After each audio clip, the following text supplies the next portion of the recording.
ఈ కొత్త 4 labour codes ఏంటి అనేది ఫస్ట్ చూద్దాం.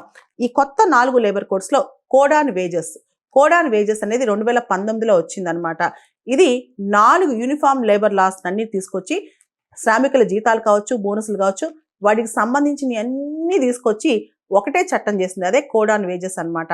తర్వాత ఇండస్ట్రియల్ రిలేషన్స్ కోడ్, ఇది 2020లో వచ్చిందనమాట.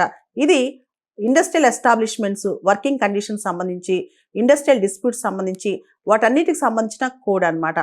తర్వాత కోడ్ ఆన్ సోషల్ సెక్యూరిటీ, ఇది 2020లో అమల్లోకి వచ్చిందనమాట. కోడ్ ఆన్ సోషల్ సెక్యూరిటీలో మనం చూస్తే కనుక వర్కర్స్కి సోషల్ సెక్యూరిటీ బెనిఫిట్స్, ఇన్సూరెన్స్ కావచ్చు, అది ఆర్గనైజ్ సెక్టర్ని కవర్ చేస్తాయి, అన్ఆర్గనైజ్ సెక్టర్ని కూడా కవర్ చేస్తాయి. అదేవిధంగా 4వ code occupational safety health and working conditions code 2020 అనమాట. ఇది ఏదైతే ఎగ్జిస్టింగ్ వర్కర్ సేఫ్టీకి సంబంధించిన చట్టాలు ఉన్నాయో, వర్కర్ సేఫ్టీ కావచ్చు, హెల్త్ కావచ్చు, వర్కింగ్ కండిషన్స్ కావచ్చు, ఇవన్నీ ఉంటాయి కదా, ఉదాహరణకి వర్క్మెన్స్ కాంపన్సేషన్, ఇలాంటివన్నీ కూడా వీటన్నిటికి సంబంధించిన కోడ్ అనమాట.